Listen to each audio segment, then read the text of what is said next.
Don't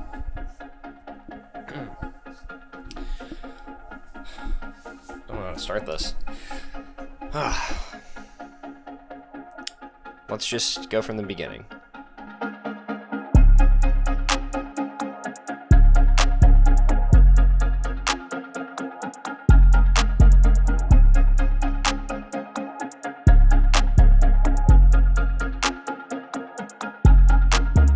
As a budding game developer, it's important to reflect on and cherish every milestone along the way.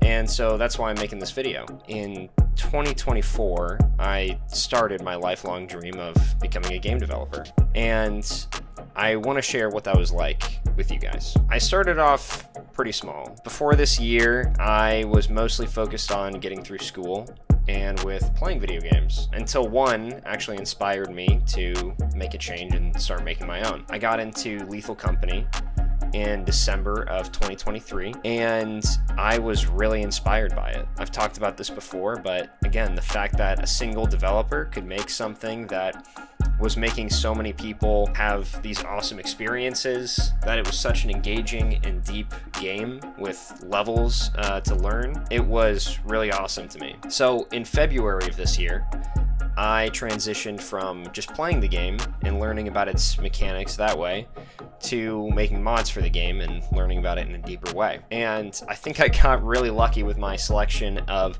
a game to make mods for, because the Lethal Company modding community was really deep and really supportive. They have websites that exist that just have tutorials for how to make certain types of mods, which is not something that's granted in any programming space, especially for something as niche as making mods for a specific video game. So I started off pretty small. I followed a guide for how to add a new scrap to the game, and I made Knuckles mod, which is exactly as stupid as it sounds. It just adds this little Knuckles guy as a collectible scrap in the game, and it's useless. It's excessively abundant, way too heavy to ever consider carrying around, and practically worthless. And it's just wasting the dungeon generation on a piece of scrap that no one is ever going to want to actually collect. But it was really funny. And I did add one kind of fun mechanic to it, because I was like, let's challenge myself, let's make something cool. I added a feature where if there was an enemy, and if there was a monster in a certain radius from you, and you were holding the Knuckles, he would just start screaming. And the screaming was just a loop that I recorded. So yeah, it was really stupid. Got still more downloads than I was expecting. So yeah, I decided to keep pursuing this and push myself further. Because the Knuckles mod wasn't the end game, of course. It wasn't just, let's see if I can put Knuckles in the game and leave it at that. It was, let's see if I can get some experience in Unity using C# and make something cool that people are going to actually enjoy. Knuckles is a small example of that, but I wanted to do something else. So I made a couple other mods. There's a Discord server for Lethal Company modding, and people can go in there and request mods to be made. So I picked up a couple requests from there, and I'm particularly proud of the reverb removal mod. Didn't get quite as many downloads as any of my other mods, but I think it's important. It makes the game more accessible for hard of hearing players. If you know the game Lethal Company, then you know that the audio aspect of it plays a huge role.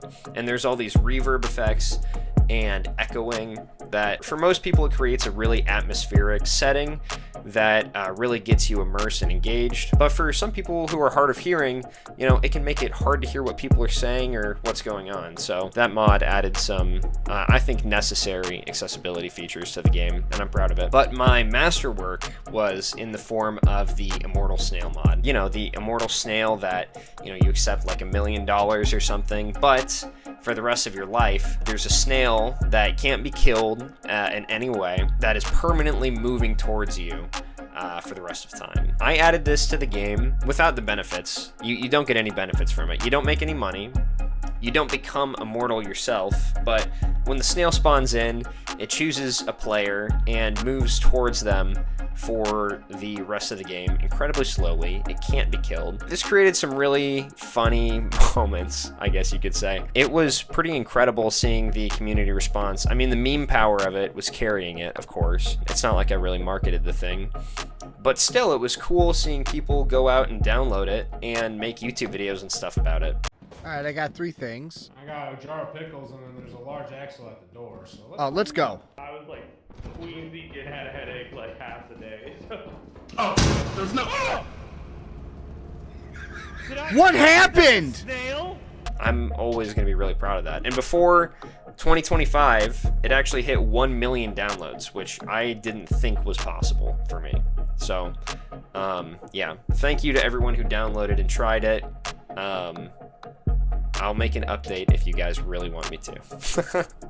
And after making Snail Mod, I was kind of on cloud 9, you know? I had this feeling rush over me where I was in awe of the idea that people were downloading something that I made, even if it was, you know, just a mod for a game, and having all these fun experiences and goofing around with their friends and just really enjoying something that I put out into the world, and I was really proud of that. So I decided to start working on my own games, and I got together with some really talented friends of mine, and we started on our first game together. We just dove right in head first. Didn't even make a test project or anything. We immediately started working. So we all downloaded Godot and, you know, made a Git project and everything. Here's some footage of the game. This was supposed to be called Sprocket's Quest. That's what we were calling it. This character is Sprocket. Name could use some work, but anyway. Essentially, the premise is you play as this little guy, and you're a robot, steam-powered robot, and your steam is both your health bar and your ammunition, so you use it to get around, you use it to shoot things, but if you use too much of it, you know, and you get hit, then you die, and you can go and refill your steam at these steam refill stations. Kind of a cool concept, I thought, pretty neat. I didn't know how to make platformer levels, so I made a few of them. We made a demo, didn't release it anywhere, but yeah, it was fun. We did kind of table it though, because at a certain point our inexperience in the field was showing, and the project had become so convoluted and spaghetti-esque that it became pretty much impossible to work in. Like I said, we didn't make a test project or anything, so we didn't know how any Godot stuff worked. We didn't really know how any game dev stuff worked in general, beyond my experience in making that mod. So, yeah, we just kind of patted ourselves in the back and decided to table it. I guess it's someday, you know, I might come back to it. It was really fun to work on, and my artist, shout out Builderman, is really talented. I know he enjoyed the project a lot, so we'll have to come back to that someday and maybe make a demo, or I don't know about a full release, but yeah, just make something cool. But the same day that we stopped working on Sprocket's Quest was the day that we started working on Bloodthirsty. I made another video about it, so if you want to see all about Bloodthirsty and what it was like developing that, you can go watch that, but I'll just touch on it briefly here. We made it for the Pirate Software Game Jam 15. It's a bartending roguelike where you play as a vampire, and your customers are these monsters who come in and order a drink, and it's essentially a time management sim. You know, you need to run back and forth and make sure that all the drinks are laid out the way they need to be, and if you don't, then the customers jump over the bar and attack you. It's a pretty fun game, and we actually did roll this out into a Steam release. I don't know if I might have teased that in the last video, but yeah, it's now out on Steam. It's just free to play, so go ahead, download it. It's less than 100 megabytes. Give it a shot, see what the final version of the game looks like. The game was made by a team of, we're not like a collective, we're not a company or anything. We were just 4 guys who met each other for the Game Jam and released it on Steam.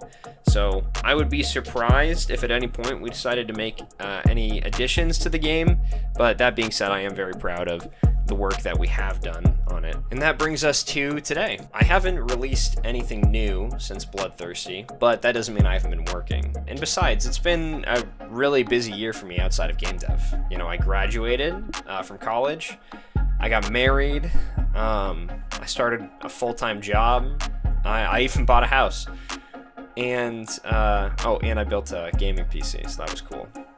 Don't have to work on that crummy laptop anymore. So there's been a lot on my plate, in a good way, in a very good way. And I just want to say that none of this, any of my accomplishments in game dev or in life, would have been possible without the continued love and support that I've gotten from my wife, Catherine. So, Catherine, I can't thank you enough. And to everyone else here, thanks for watching. I really appreciate you taking the time to hear about my experience this year, and I can't wait to show you what I've got cooking for 2025. So stay tuned. I'm working on another game, and I'm going to make some videos about that process as well. So I hope everyone has a great 2025, and I'll keep you posted.